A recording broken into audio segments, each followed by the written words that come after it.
That's right. Are you guys Sorry, man. It's immigration. They're asking for the address right now. Okay. Hey, who's this guy? I shouldn't be back in Indiana, probably. Oh, all right. Well, disappointed you guys. Come on. You know, somebody's can call here. You know, I'm gonna answer all the questions you want, as long as you're in, immigration or something. Yeah, but back to the European scene. I've actually been reading a lot about the scene out in Sweden. Yeah, I mean, it's.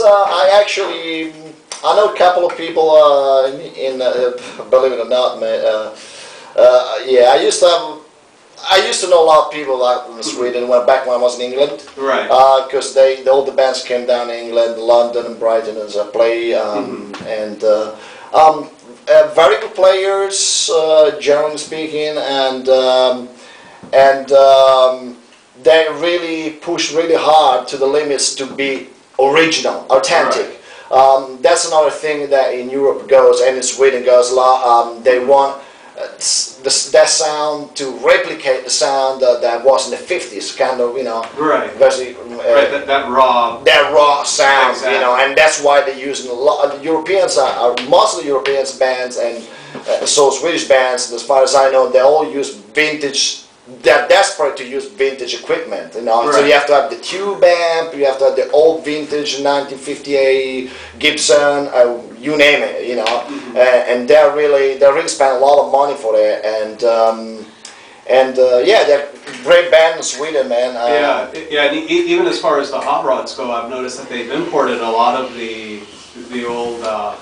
That part's seasonal, though. That's Guido is an expert within the hot rod fields, but Guido, get on the mic here.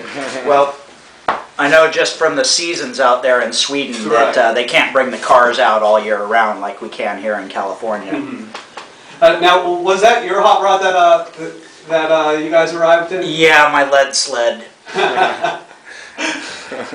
Yeah, you guys should have seen the scene here. I was helping set up the band, and then all of a sudden, can you tell us a little about the car, like the year? Kaiser. Well, it's a 51 Kaiser Frazier, and it's been lowered. The roof's been whacked off. The door handles have been shaved. It's bungee cord for a seatbelt. It's been molested. And so this hot rod drives up on the curb, actually on the sidewalk. I see a big old bass head with skull and crossbones on it. Now, I've seen some interesting bass heads. I haven't seen something like that before. Yeah, Jack likes to think outside the box. Yeah. I live outside of it. Might as well think outside of it. That bass is such a beater, man. I don't know how you can play that bass. Egg beater. But hey, it's only a few months old. Now, well, finally, I have to say, you bought a brand new bass. It's coming next couple of days, so finally. Yeah, I'll have tuning pays again. Something else to molest. But anyway, yeah, it's we all actually have old cars. He has a 59. What's 59 that? Catalina. 59 Catalina. I have a 51 Pontiac, all souped up, and I couldn't. My battery's flat. Oh. And Brian back here's got a 1932 Schwinn.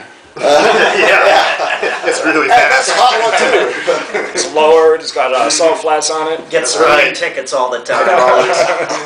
Yeah. I'm actually looking into getting a 59 El Camino that I want to mod it into a Batmobile. Oh yeah.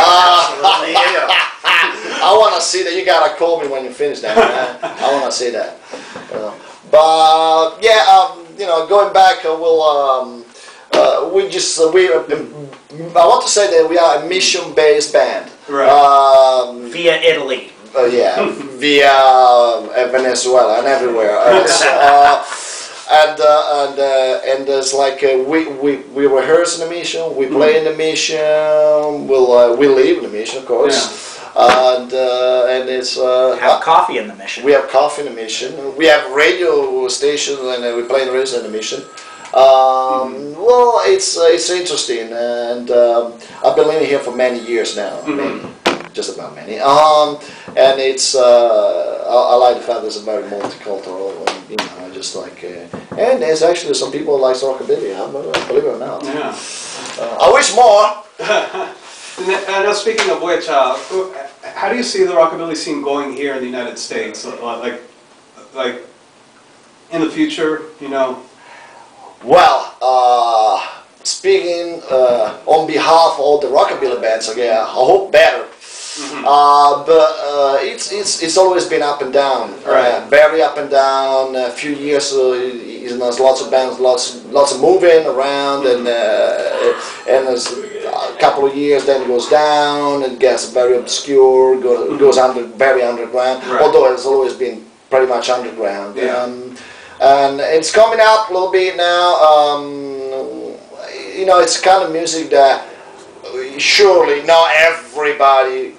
You know, it's not so generic. You know, you gotta like that guitar sound. You gotta like that beat, and you might want to. You know, yeah. I mean, if you like to dance, you know, this kind of danceable music, shake the shoes. Split of the pants. And split the pants. That's I do often part on the stage. I split my pants. I always wear this vintage pants, and you know, the stitches are pretty weak. All the women love that one. I have a fat ass too, so you know. But yeah, I think it's moving, you know. But I hope it gets a little better in the next couple of years. Right. And hopefully we're gonna get more gigs. And but it's steady for now, for the time being. And one thing you have to be aware here, like in the States, is that you gotta travel. Right. I mean, nobody puts out your record in some major record label that everybody can listen to, and we have no radio coverage. Thank you guys, thank you very, very much. Yeah. This is the first. Now we can't say that. Okay, exactly. We can't say that anymore, but yeah, it's all up to the band to travel and make your own name and merchandise a lot, and it takes a lot of energies, man. Yeah, definitely. I mean, since actually since before the show started, since I was actually interning on somebody else's show, I have been playing like a few Charlie Roman tracks every here and there, you know. Thank you.